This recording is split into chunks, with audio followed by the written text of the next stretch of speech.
Welcome to the video about content curation produced by the project Curry, Content Curation at School, Tools and Methodologies for Teachers. The project Curry provides teachers with tools, procedures, and methodological guidelines to carry out content curation activities at school, supporting them to make students acquire information literacy. In this video we will see how online applications can help us curating contents. We will examine the advantages to use content curation in education, and we will have a look to some tips to start content curation at school.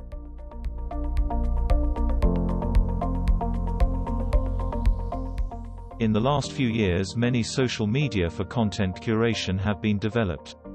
They allow us to find, select and collect the best resources and contents on the web. We can propose information, media, links contributing to build a collective intelligence. eLink is a tool that helps you create a web link library, email newsletters, single web pages or embed your collections on your website or blog. It allows to create content by just adding web links that will be converted into a visual card that you can edit, add your own voice and share with your audience. Pocket saves and organizes content wherever you are, from desktop browser or mobile app. It allows you to filter content and manage it with tags. Can be installed on a device or a button can be added to your favorite browser. Diigo is a social bookmarking service, which also allows you to highlight any part of a web page and attach sticky notes to highlights or to an entire page. You can organize content with tags and share it on social media. Can be used as an app or a web service. Pearltrees allows you to collect, organize and share any URL, upload images and personal notes. The version of Pearltrees Education is a collaborative network for schools, specially designed for students and teachers to integrate with their digital workspaces. Scoop.it is a content curation platform that allows you to find and edit content, publish it on your personal profile and share it on social media. This tool is one of the most used solutions to create a page of curated content.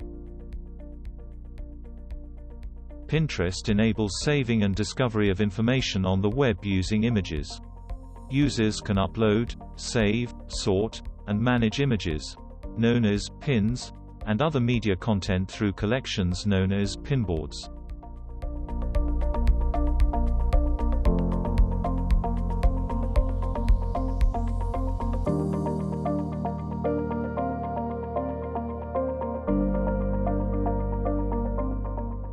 Content curation can turn into a pedagogical tool to encourage critical investigation in the digital age.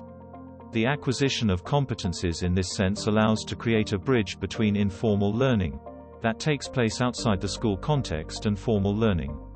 This will enhance the development of critical skills, fostering dialogue and creativity. Nancy White affirms, "Students who are given choice in selecting a topic for curating are far more likely to engage in deeper learning, in my experience. Providing some parameters to keep the project aligned with content and standards is still possible, provided you offer a broad range of topics and give students the flexibility to take the curation project in a direction that they can personally connect with.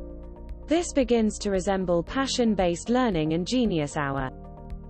The National Library of New Zealand encourages the practice of content curation in schools, as a strategy for developing digital literacy, by making a range of guidelines and resources available to teachers and students. On the library webpage, we find listed the benefits of content curation at school. Teachers have deep subject knowledge essential to evaluating digital resources for learning. Expertise in curating content provides a reliable starting point for students' initial research. Guiding them to quality online resources right from the start helps students' learning. Through using curated collections, students learn to recognize a quality resource, choose the best source of information for their needs, be it print, digital or a person, widen their personal learning networks by using a variety of resources.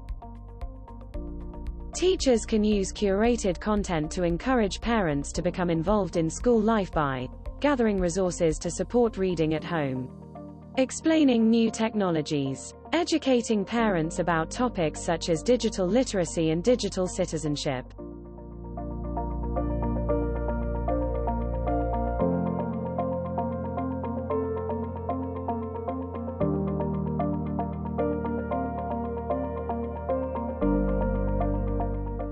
According to Robin Good, in the future content curation will play an important role in transforming teaching and learning methods. Curation is a practical and useful approach to study any subject, and allows much deeper understanding than the mere rote memorization of facts. Students can dive into the subject and analyze it from multiple viewpoints. The goal is not to memorize a someone else's interpretation, but to make sense of a topic. John Spencer lists 5 tips for starting content curation in the classroom. First tip: model content curation. Notice that few students walk into class with curation skills. We live in a consumer culture that values speed and amusement over slower, deliberate thought that is needed in curation. It's not surprising, then, that teachers often need to model the curation process. Second tip: let students geek out. Curators are natural geeks. They get excited about ideas and topics within their domain. They engage in research in a way that feels like an adventure. If we want students to engage in content curation, we need to let them geek out. Third tip: spend more time on it. Content curation takes time. Take a look at any master curator and you'll see this commitment to time. There's no way around it. If you want to see students curate, you have to carve out specific time for it. Fourth tip: begin earlier. Traditionally, teachers wait until the end of the year to have students do research. It's usually part of a multi-week project. If you begin at the beginning of the year, they will slowly learn the art of curation as the year progresses. Fifth tip: let students own the process. They should choose the topics, the questions, and the sources they find interesting. It's also important to let students choose the platform. Curation can happen in a journal or a notebook if they want to keep it private. Or it could happen in a blog, in a podcast, or in a video series. In some cases, visual curation sites like Pinterest can work for students who want to organize things in a spatial manner.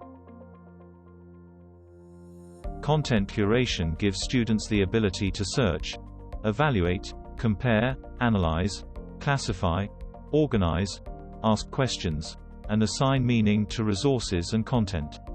Students acquire competences for searching and finding information, applying critical thinking strategies, and mastering the online tools. From copy and paste we move on to a practice of research and use of content based on an exploratory and critical methodology.